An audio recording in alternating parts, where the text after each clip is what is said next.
एक दफा का जिक्र है कि बादशाह अरमान अपनी रियासत वजीरिस्तान की सुनहरी तख्तगाह में अपनी बेटी शहजादी लैला को एक कदीम नक्शा दिखाते हुए कहते हैं, ये नक्शा हमें जादुई जंगल की तरफ ले जाएगा।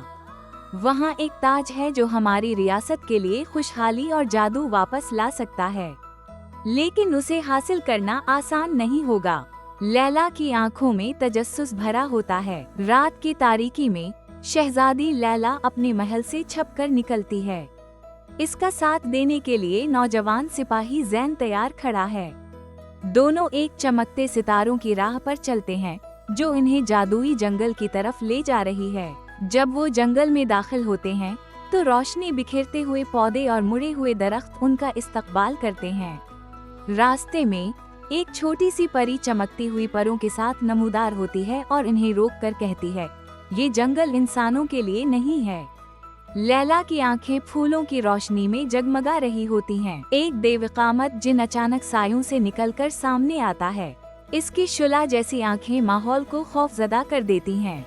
ये रास्ता सिर्फ बहादुरों के लिए है, वो गरज कर कहता है। लैला और जैन बगैर खौफ के उसके सामने खड़े रहते हैं। लैला और जैन एक भूल भुलैया में दाखिल होते हैं जहां साए हरकत करते और सरगोशियां करते हैं। लैला एक चमकता हुआ मशल पकड़ती है और इसकी रोशनी अंधेरे को पीछे धकेलती है। जैन तलवार थामे इसके पीछे चल रहा होता है। जंगल के एक कूले इलाके में परियों की चमकती हुई मलका जाहिर होती है। इसके परों की रोशनी पानी में चमकती धूप जैसी लगती है। वो लैला और जैन से कहती है, तुम्हारी बहादुरी और पाकीज़गी तुम्हें आगे ले जा सकती है, लेकिन जिन्नों का बादशाह तुम्हें आजमाएगा। जंगल में मजीद आगे बढ़ते हुए लैला और जैन एक चमकते हुए दरवाजे के करीब पहुंचते हैं और इन्हें महसूस होता है कि ये दरवाजा जंगल के अंदर एक और दुनिया की तरफ ले जाता है। दरवाजे से गुजरते ही वो खुद को परियों के एक गिरोह में घिरा हवा पाते हैं जो शानदार तरतीब से उड़ रही होती हैं। परियों की रोशनी के निशान हवा में पेचीदा जादुई नक्श बनाते हैं जो लैला और जैन को एक कदीम दरख्त की तरफ ले जा रहे हैं जो दूर से मध्यम रोशनी दे रहा होता है। अचानक अंधेरे से साए निकलकर लैला पर हमला करते हैं। जैन आगे बढ़ता है, इसकी तलवार से हल्की जादुई रोशनी निकल रही होती है।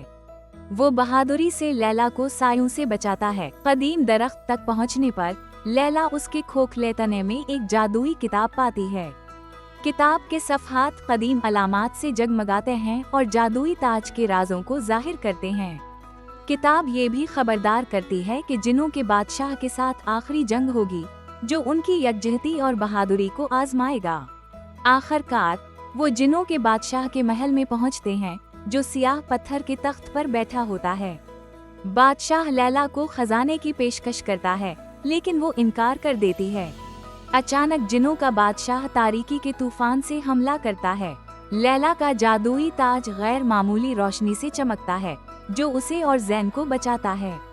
जंग रोशनी और तारीकी का तसादुम बन जाती है जब लैला ताज की ताकत से तवाजुन बहाल करती है। लैला की बहादुरी जादुई ताज की ताकत को खोल देती है जो एक गैर जमीनी रोशनी से चमकता है।